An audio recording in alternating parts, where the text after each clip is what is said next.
Hello friends, welcome back to the channel. Over the past 9 episodes, we've journeyed through the Handbook of Abhidhamma Studies, Volume 1. We've explored consciousness, mental factors, matter, nibbana, the classification of dhammas, cognitive processes, karma and rebirth, and finally jhana and supramundane consciousness. Today we arrive at Chapter 10, the final chapter of this volume, Summary and Practical Application. This chapter is special because it ties everything together. The Abhidhamma is not just a philosophical system, it is a map of mind and matter designed to guide us in meditation and daily life. In this presentation, we'll recap the Abhidhamma system, emphasize its practical use in meditation, mindfulness of mental factors, understanding impermanence and non-self, and encourage integration of Abhidhamma study with Vipassana practice. So if you've ever wondered, how do I use all this knowledge in practice? How does Abhidhamma help me meditate? How does it lead to liberation? This chapter will give us the answers. The Abhidhamma system is a map of mind and matter. It analyzes reality into 4 ultimate realities: consciousness, citta; mental factors, cetasika; matter, rupa; nibbana.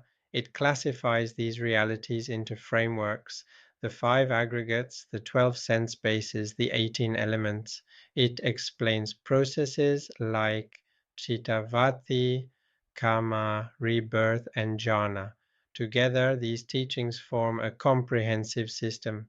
They show us that what we call self is really just mind and matter, conditioned and impermanent. So the Abhidhamma is not abstract theory, it is a practical map guiding us to see reality clearly.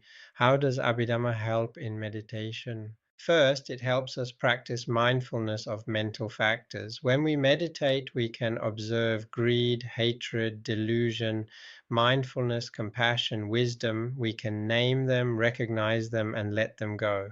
Second, it helps us understand impermanence. Each moment of consciousness arises and ceases rapidly. Third, it helps us understand non-self. There is no permanent I behind these processes. There are just conditioned phenomena.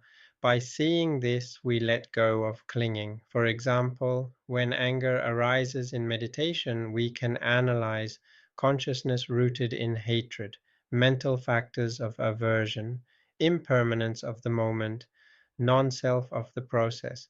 This analysis helps us let go of anger. It transforms meditation into insight.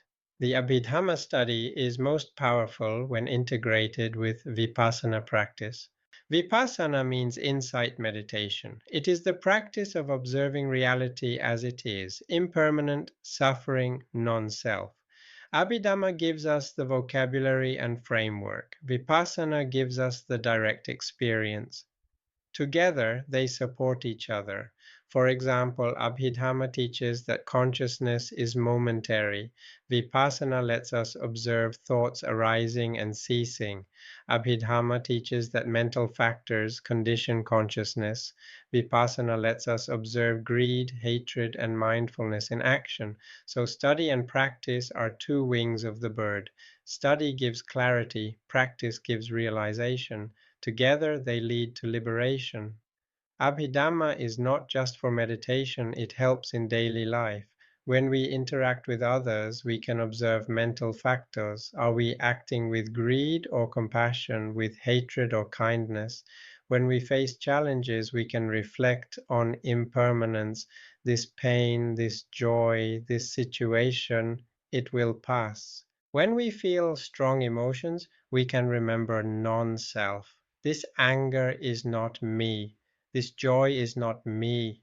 They are conditioned phenomena. By applying Abhidhamma in daily life, we cultivate mindfulness, wisdom, and compassion. Some critics say Abhidhamma is too technical, but its purpose is clarity. Just as a doctor studies anatomy to heal the body, a meditator studies Abhidhamma to heal the mind. Others say it is too abstract, but when integrated with Vipassana, it becomes practical. It helps us observe mental factors, impermanence, and non-self directly. So while details may be complex, the essence is simple. Abhidhamma is a map, Vipassana is the journey. Together, they lead to freedom. So to conclude, Chapter 10 of Handbook of Abhidhamma Studies summarizes the system and emphasizes its practical application. We've recapped the Abhidhamma as a map of mind and matter. We've emphasized mindfulness of mental factors, understanding impermanence and non-self.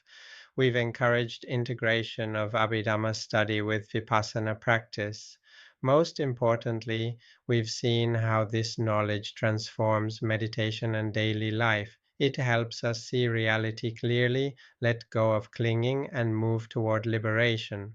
So, as you go about your day, remember, study and practice go together. Abhidhamma gives clarity, Vipassana gives realization. Together they lead to Nibbana.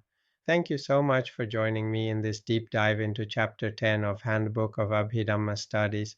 We've journeyed through the entire volume exploring the Abhidhamma system and its practical application. We've seen how it serves as a map of mind and matter, guiding us in meditation and daily life. If you found this series helpful, please like the video, subscribe to the channel, and share it with others who might be interested in Buddhist philosophy and meditation. This concludes Volume 1. In future episodes, we'll continue with Volume 2, exploring deeper aspects of Abhidhamma and its application. Until then, may you be well, may you be peaceful, and may you continue your journey into wisdom.